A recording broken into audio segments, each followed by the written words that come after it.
दोस्तों, मैं आ गया हूँ जलियांवाला बाग में। और मेरे पीछे आप जो ये स्मारक देख रहे हैं वो एक पत्थर की सिर्फ मूर्ति नहीं है, लेकिन ये उन शहीद जिन्होंने अपने प्राण न्योछावर कर दिए थे, इस जगह की ये स्मारक है। और ये जलियांवाला बाग अमृतसर ज़िले में आया हुआ पंजाब में ये स्मारक उसकी याद है। और ये अभी जो आप ये जलियांवाला बाग गार्डन देख रहे हैं वो पूरा शांत माहौल दिख रहा है, लेकिन इस शांत गार्डन के अंदर कई लोगों के लाशों के ढेर बिछाए गए थे, कई मासूमों की जान गई थी, कई बच्चों की आवाज़ें और चिचियारी गूंज रही थी। ये उसी का प्रतीक है। ये जो आप दीवार पर सफ़ेद बॉर्डर लगाया हुआ जो चिन्ह देख रहे हैं वो चिन्ह और जनरल डायर ने यहाँ आकर मासूम लोगों पर अंधाधुंध गोलियां चलाई थी, ये उसी की निशानी है।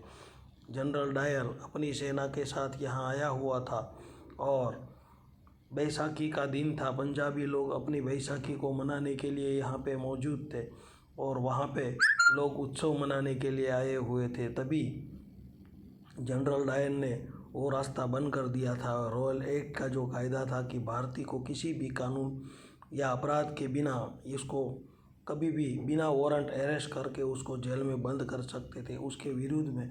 और बैसाखी की मस्ती करने या बैसाखी का उत्सव मनाने के लिए लोग यहाँ 15 से 20 हज़ार की संख्या में एकत्रित हुए थे। और जनरल डायर ने सेना के साथ ये आया और गोलियां चला दी। ये जो देख रहा है वो कुआं है।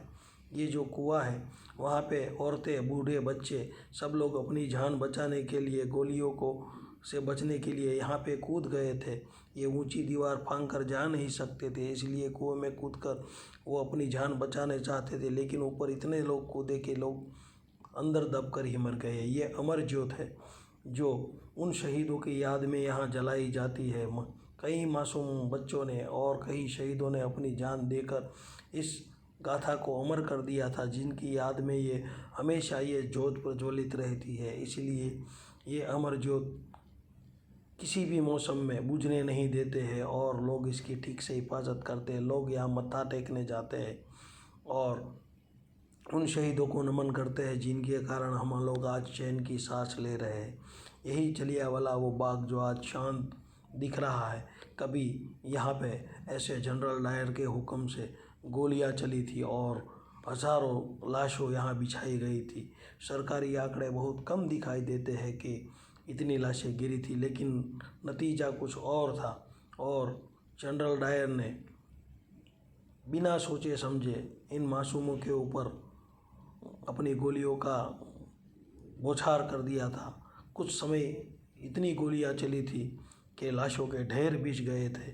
और फिर वहाँ से एक छोटा बच्चा, अनाथ बच्चा, जो यहाँ पे आए हुए लोगों को पानी पिलाने का काम करता था, उसका नाम था उधम सिंह।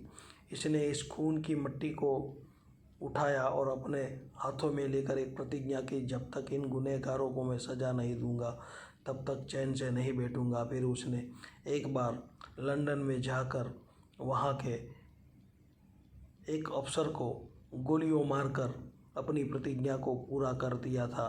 उस आदमी का नाम था उधम सिंह, जो आज हम इतिहास में उसे भूल चुके हैं। इसकी पूरी कहानी मैं आगे बताने जा रहा हूँ।